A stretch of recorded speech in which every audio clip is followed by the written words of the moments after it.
안녕하세요. 김인호입니다. 반갑습니다, 여러분. 참 오랜만에 인사드립니다. 제목이 독특하죠. 제국과 의로운 민족. 한중관계 600년사입니다. 이 제국은 그러니까 당연히 중국을 얘기할 것이고요. 의로운 민족은 한국을 얘기합니다. 영어 원제를 그대로 옮겼는데요. Empire and Righteous Nation 이라고 되어 있는데 이 Empire, 그야말로 우리가 흔히 제국 얘기할 때 쓰는 용어이기도 하죠.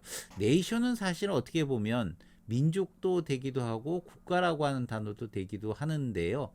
아무래도 이 책에서는 이 한반도라고 하는 지역에 사는 사람들, 그리고 그들이 갖고 있는 민족적 정체성이라고 하는, 좀 말이 어렵죠. 정체성이라고 하는 말 자체가 거기에 이제 주목을 했기 때문에 제목 부분들을 옮길 때 의로운 민족이라고 옮긴 것으로 생각이 되네요. 이 책을 쓴 저자 이야기를 좀 해야 될 것 같은데요. 저자는 오드 아르네베스타라고 하는 분입니다. 이름이 아주 독특하죠. 유럽 사람이에요. 여기 위에 써 있듯이 노르웨이 출신이고 대학은 오슬로 대학을 나왔습니다. 그리고는 이제 미국으로 유학을 갔죠. 가가지고는 노스캐롤라이나 대학에서 이 박사학위를 했고요. 박사학위를 받은 다음에 영국으로 건너가서 런던 대학에서 교수를 좀 하다가 하버드 대학에도 좀 있다가 예일대로 자리를 옮겨서 자리를 잡았습니다. 이게 이분 보니까 나이가 저보다는 조금 많으시더라고요. 그래도 어쨌든 우리하고 같이 동시대에 사는 분이기도 하고, 한국에도 많이 알려진 게 냉전의 지구사라고 하는 책이 한국에 이미 번역이 돼서 근현대 사시는 분들이 꽤 많이 책을 받기도 하고요. 잠 못 이루는 제국, 이건 이제 청이 서양과 어떻게 만나서 어떤 형태로 대응하는가 하는 부분에 관련된 이야기인데, 이 책 역시도 번역이 되어 있습니다. 전체적인 내용을 보게 되면 뭐 목차만 봐도 어떤 내용이다라고 하는 부분을 알 수가 있을 것 같습니다. 강연 내용을 옮긴 거기 때문에 굉장히 짧죠. 중국과 조선, 중국 한반도 관계 형성이라고 하는 부분이 제1장인데 1392년, 다시 말해서 조선왕조가 만들어지고 그 이후로 중국과 어떤 관계를 맺어왔는가 하는 부분들을, 어찌 보면 이제 굉장히 긴 기간이잖아요. 이걸 이제 우리 보통 역사학자들이 쓰듯이 실증적인 뭐 그런 내용을 쓴 거라기보다도 뭐 아주 굵직굵직한 사건들을 중심으로 해서 본인의 이제 서양인 학자의 입장에서 시각을 가지고 평가라고 하면 좀 무엇하지만 그런 것들을 잘 응축해서 이 그 시각을 보여주는 내용들로 채워가고 있습니다. 2장 같은 경우에는 1866년부터 1992년까지 어떻게 보면 거의 현재까지 쓰여 있다라고 봐도 과언이 아닌데요. 이게 이 한반도가 개항이 되고 나서 일본에 의해서 개항이 됐죠. 그리고 어떻게 이제 세계와 만나는가 하는 문제이기도 하고, 동시에 중국은 그런 한반도 문제에 대응해서 어떻게 이 처리를 하려고 했는가 하는 이야기이기도 하고, 역사학자 입장에서는 제일 부담스러운 일이 현재 부분들을 서술하는 일입니다. 바로 우리가 살고 있는 요 근래 일들을 서술한다는 것, 그건 특히 역사적 시각에서 이야기를 해야 되기 때문에 굉장히 쉽지 않은 일인데, 어쨌든 이 책에서는 오늘날 중국과 한반도라고 하는 이 장을 놓고 이 문제를 다루고 있습니다. 결과적으로 중국과 한반도 관계사를 통해서 배우려고 하는 점, 교훈. 저는 뭐 교훈은 별로 안 좋아하는데 어쨌든 이 교훈이라고 하는 부분을 이 책에서 얻어내려고 하신 분이 있다면 보시면 좋을 것 같습니다. 사실 이 책 부분에 보게 되면 전체 내용들을 제가 다 소개시켜 드릴 수는 없지만, 특징적인 내용을 말씀드리자면 한반도가 중국에 편입되지 않은 이유, 뭐 이런 거 굉장히 저도 궁금했었어요. 과거에는.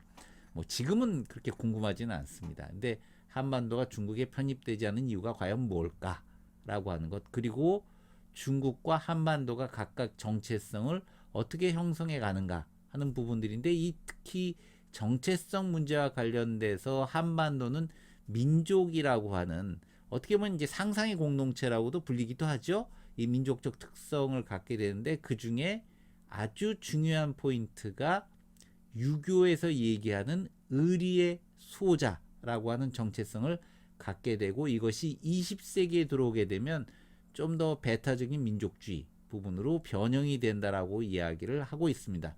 어찌 보면 책 제목에 되어 있는 의리의 민족이라고 되어 있는 부분이 여기서 따왔을 텐데요. 여러분도 잘 알다시피 청이 들어오고 난 다음에 조선은 청에게 굴복은 했지만 정신적으로는 굴복할 수 없다.